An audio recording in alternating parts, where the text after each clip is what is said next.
കണ്ണില്ലാത്ത കാക്കിക്രൂരതകളുടെ കഥകളാണ് കഴിഞ്ഞ കുറെ നാളുകളായി പുറത്തു വന്നുകൊണ്ടിരിക്കുന്നത്. ജനങ്ങളുടെ ജീവനും സ്വത്തിനും സംരക്ഷണമേകേണ്ടവർ തന്നെ ജനങ്ങൾക്ക് ഭീഷണിയാകുന്നു. പോലീസിന്റെ ആളുമാറിയുള്ള മർദ്ദനത്തിൽ തോളല് തകർന്ന കാഞ്ഞിരപ്പള്ളി പാറത്തോട് സ്വദേശിനി സിത്താരമോൾക്കും പറയാനുണ്ട് പോലീസിന്റെ നരനായാട്ടിന്റെ കഥ. അന്ന് എന്തായിരുന്നു സംഭവിച്ചത്? ഞങ്ങള് അടൂർ ഒരു കല്യാണത്തിന് പോയിട്ട് തിരിച്ചു വരുന്ന സമയമായിരുന്നു. അപ്പോൾ വന്ന വഴിക്ക് നമ്മൾ ഒരു ട്രാവലറിനാണ് പോയത്. പോയിട്ട് തിരിച്ചു വരുന്ന സമയത്ത് നമ്മുടെ ഒരു കസിനെ അവിടെ ഇറക്കാനുണ്ടായിരുന്നു പത്തനംതിട്ടയിൽ.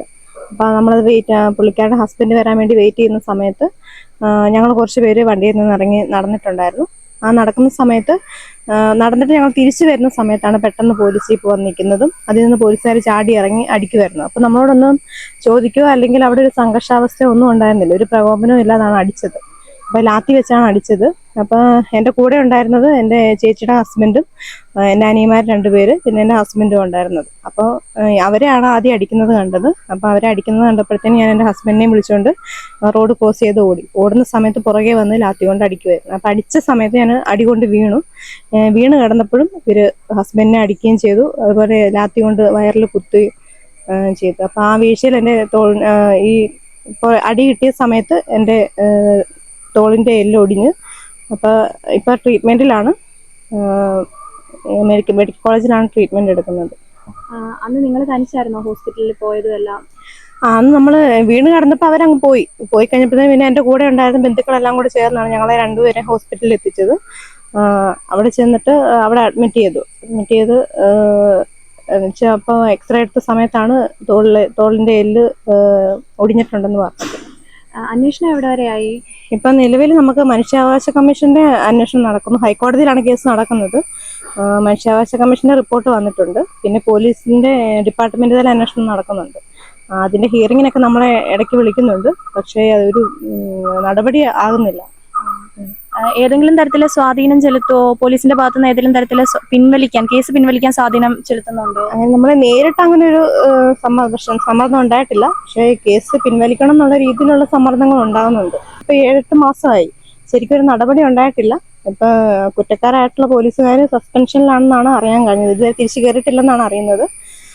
അന്വേഷണം നടക്കുന്ന രീതിയിൽ നമ്മളെ ഇടയ്ക്കിടയ്ക്ക് വിളിക്കുന്നുണ്ട്. പക്ഷെ ഒരു നടപടി ആകുന്നില്ല.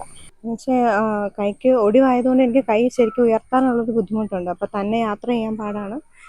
അതുപോലെ തന്നെ എൻ്റെ കാര്യങ്ങൾ തന്നെ ചെയ്യണമെങ്കിൽ എനിക്ക് ഒരാളുടെ ഹെൽപ്പ് വേണ്ട ഒരു സാഹചര്യമാണ് ഇപ്പോൾ ഉള്ളത്. ഇപ്പോൾ 7-8 മാസത്തോളമായി ഇപ്പോൾ കേസ് നടന്നിട്ട്. അപ്പോൾ ഇത്രയും മാസം ഞാൻ ഒരുപാട് രീതിയിലുള്ള നഷ്ടങ്ങളുണ്ട് ഞങ്ങൾക്ക്. അതായത് സാമ്പത്തികമായിട്ടാണെങ്കിലും ഈ 7-8 മാസം ഞാൻ ജോലിക്ക് പോകാതിരുന്നപ്പോൾ ഉള്ള ബുദ്ധിമുട്ട് നമുക്കതിന് സാമ്പത്തികമായിട്ടോ അല്ലെങ്കിൽ ഞങ്ങൾ വളരെ സാധാരണക്കാരായിട്ടുള്ള ആളുകളാണ്.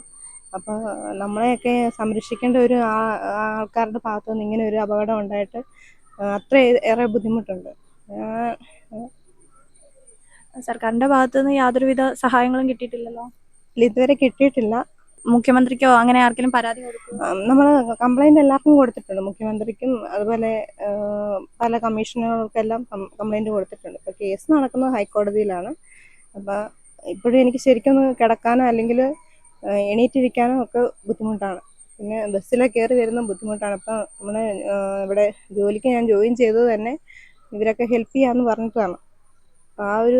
ഈ ഓഗസ്റ്റിലാണ് ഞാൻ റീജോയിൻ ചെയ്തത്. അപ്പം അത്രയും ശാരീരികമായിട്ട് ബുദ്ധിമുട്ടാണ്. ശരിക്കും ഇത് ജോയിൻ്റ് ആയില്ല എന്നുണ്ടെങ്കിൽ ഈ ഒരു കണ്ടീഷനിൽ തന്നെ ഞാൻ തുടരേണ്ടി വരും. അവർക്ക് തക്കതായ ശിക്ഷ കൊടുക്കണമെന്ന് തന്നെയല്ലേ?